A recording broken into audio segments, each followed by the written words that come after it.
There's a castle anchored next to the true void on the far side of time. You cannot venture there, but at night you might be roused to find yourself perusing its halls. Its corridors are labyrinthine and favor the wanderer.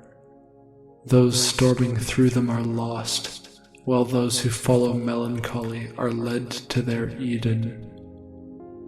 From what might have been the castle's western spire, the cosmos come into view. A garden of galaxies with spiral petals of arms rushing about, pollinating the infertile black surrounding with persistent, precious life. From what might have been the castle's southeastern turret, reality's edge can be perceived as a colorless boundary whose unique reverberations, though indescribable, are detectable with each of the senses. You might wonder what you are meant to see here. I did. I wondered if I had sought it out. I couldn't tell. The building is recluse, but very much alive.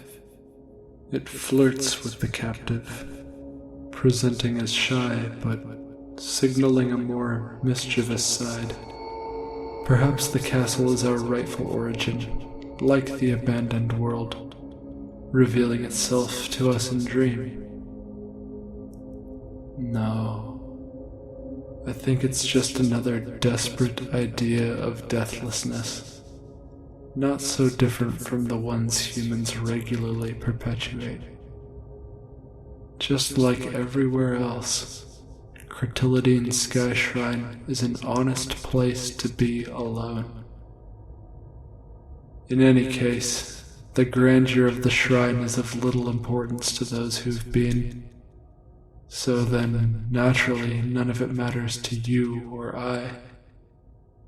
I guess I just wanted to let you know that I saw you there, sitting alone in a little nook of a room behind a heavy wooden door 3 narrow halls down from the grand gallery.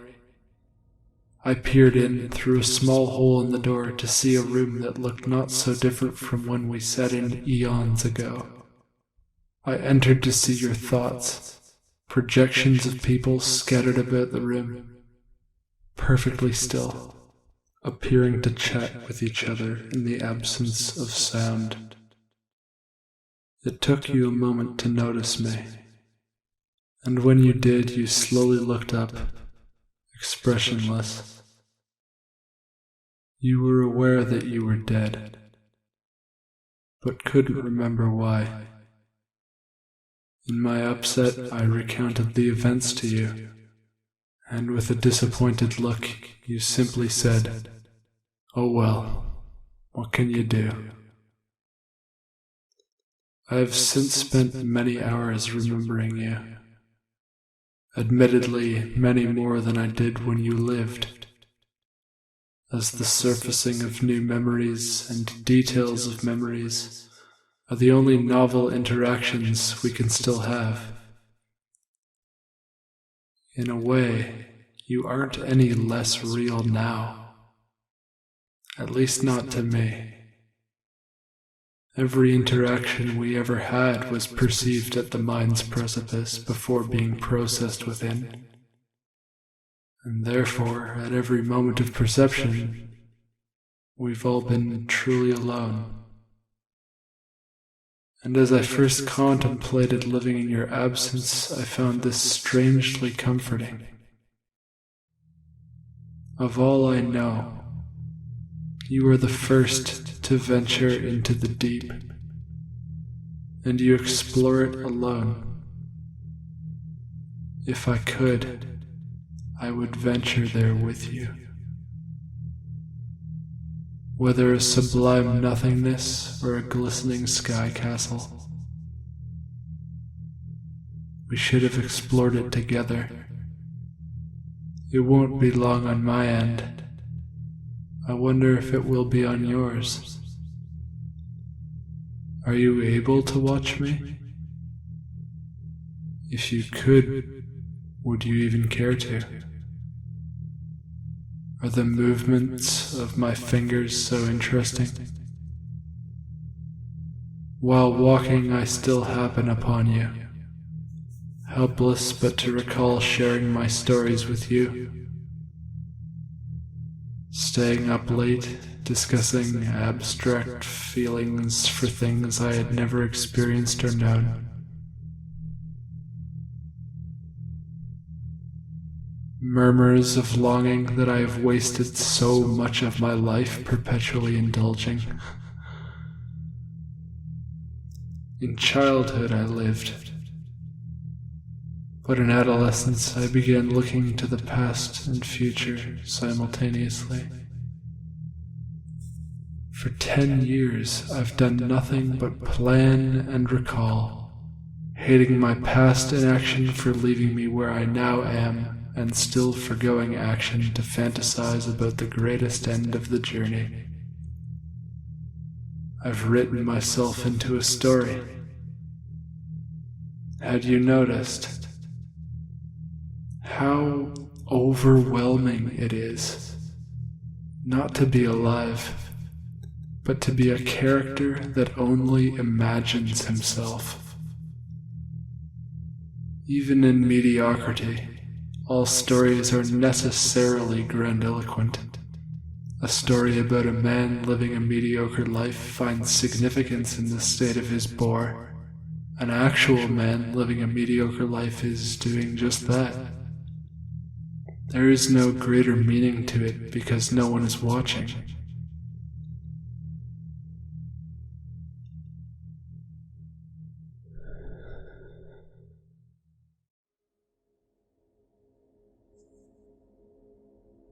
I now wear the boots of a man. I have the body of a man, the will of a man. My cold hand sears the iron of my lantern's handle.